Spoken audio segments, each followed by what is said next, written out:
Assalamualaikum warahmatullahi wabarakatuh.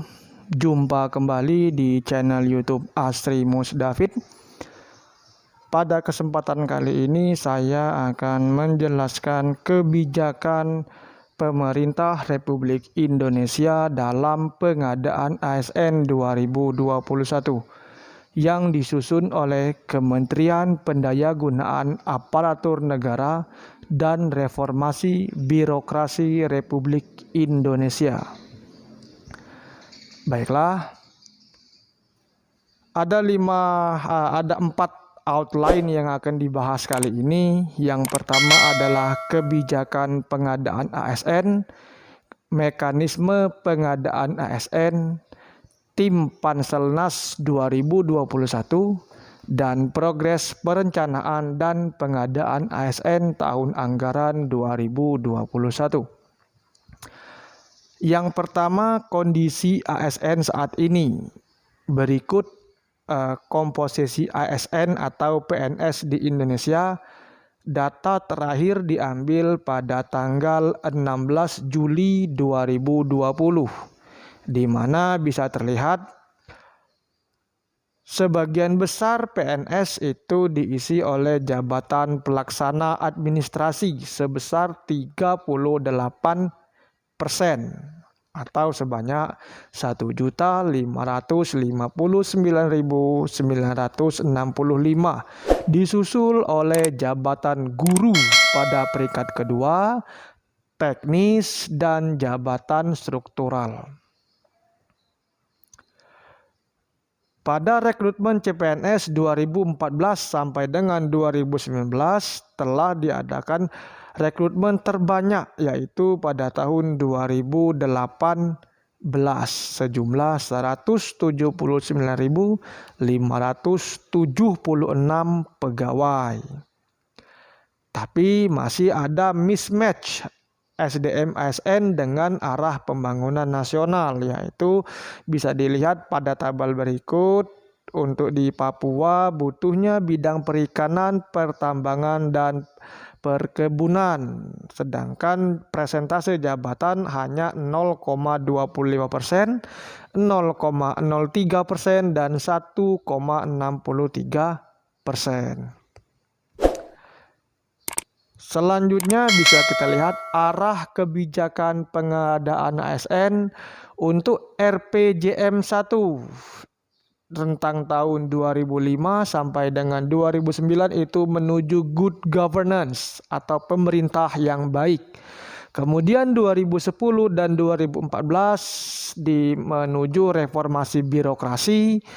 RPJM3 menuju sistem merit. Sistem merit artinya sistem kenaikan pangkat PNS ASN berdasarkan jasa atau prestasi terhadap negara, bukan berdasarkan masa jabatan atau masa kerja.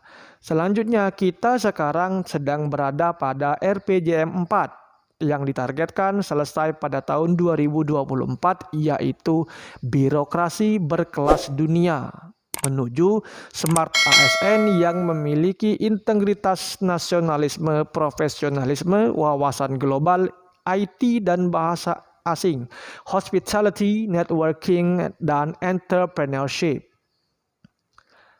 Nah, selanjutnya komposisi aparatur sipil negara atau ASN terdiri dari 2, yaitu PNS dan P3K. PNS dengan dasar hukumnya PP nomor 11 tahun 2017 dan P3K dengan dasar hukumnya PP nomor 49 tahun 2018. PNS dan PPPK sama-sama mengisi jabatan pemerintahan dan melaksanakan tugas pemerintahan, sehingga tidak ada perbedaan antara pekerjaan atau tanggung jawab PNS dan PPPK. Nah, ini adalah penetapan kebutuhan ASN, baik itu CPNS atau PPPK. Jadi kebutuhan PNS itu disusun setiap tahun berdasarkan Anjap dan ABK disertai peta jabatan dengan memperhatikan kondisi geografis daerah, jumlah penduduk, dan anggaran belanja pegawai. Selanjutnya untuk PPPK, kebutuhan jumlah dan jenis jabatan dianalisis berdasarkan Anjap dan ABK atau analisis beban kerja untuk 5 tahun yang diturunkan lagi diperinci menjadi per tahun. Satu kesatuan dengan penyusunan kebutuhan PNS dan ditetapkan dengan keputusan Menpan RB. Selanjutnya ini adalah mekanisme pengadaan ASN yang dimulai dari yang pertama adalah ABK atau Anjap. Anjap ini dilakukan oleh instansi yang terkecil, unit kerja terkecil yaitu dinas-dinas, kantor, sekolah atau pusat-pusat kesehatan. Melakukan usulan kebutuhan melalui instansi pemerintah. Kemudian instansi pemerintah mengusulkan penetapan kebutuhan yang disahkan oleh Menteri Pan RB berkoordinasi dengan Menteri Keuangan dan Kepala BKN. Selanjutnya, setelah ditetapkan, diadakan pengumuman secara resmi dan dilanjutkan dengan seleksi administrasi, seleksi bidang dasar, dan seleksi bidang. Seleksi bidang ini berbeda-beda tergantung dengan jabatan PNS atau PPPK yang dilamar. Setelah diadakan seleksi, Panselnas melakukan penetapan hasil lahir dan ditetapkan nomor induknya oleh BKN. Jadi BKN menetapkan nomor induk pegawai. Setelah ditetapkan, lanjut diadakan pengangkatan oleh instansi pemerintah yang mengusulkan kebutuhan melalui Anjap dan analisis beban kerja. Nah, ini adalah tim Panselnas 2021. Bisa dilihat sendiri, tapi saya rasa tidak perlu dijelaskan di sini karena ini lebih ke teoritisnya atau dasar hukumnya. Kita langsung saja melihat ke halaman berikutnya yaitu praktisnya. Nah, ini status kebutuhan 34 instansi tidak mengusulkan formasi baru. Kemudian ada 122 instansi sudah mengusulkan namun perlu melengkapi persyaratan dokumen. Dan 76% atau 466 instansi sudah mengusulkan dan dokumen sudah lengkap. Artinya 466 instansi inilah yang nanti dipastikan mengadakan rekrutmen PNS dan PPPK.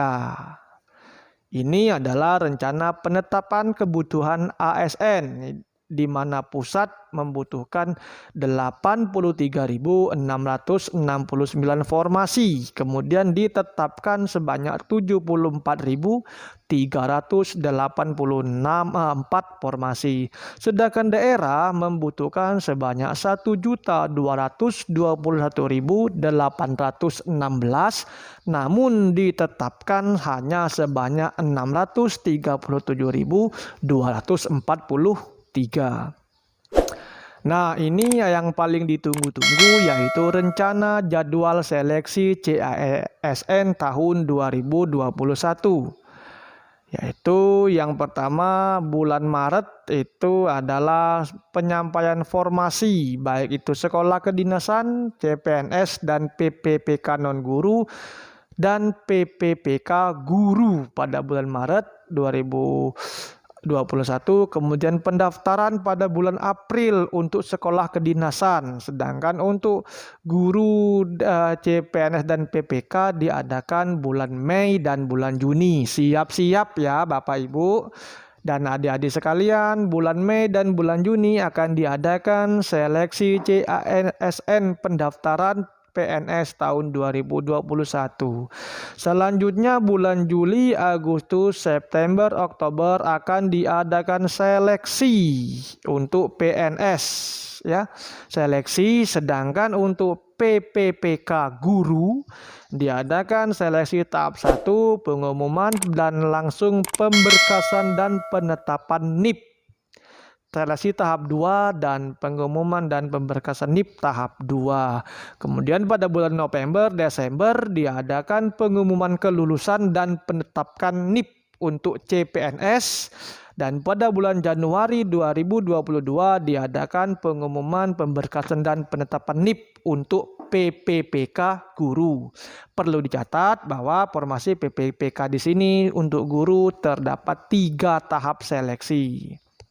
Ya, sebagai penutup, pada akhir Maret 2021 formasi mulai diserahkan ke masing-masing PPK, Kementerian, L dan D, dan instansi yang belum melengkapi agar segera menyelesaikan. Untuk pelaksanakan seleksi ASN, non-guru akan menggunakan sistem CAT BKN, sedangkan guru akan menggunakan sistem UNBK Kemendikbud. Diharapkan guru sudah akrab atau sudah familiar dengan sistem UNBK karena sebagian besar sekolah-sekolah di Indonesia sudah mengikuti ujian nasional menggunakan sistem UNBK. Baiklah, itulah tadi setelah saya sampaikan penjelasan mengenai rencana rekrutmen PNS dan ASN tahun 2021. Semoga bermanfaat.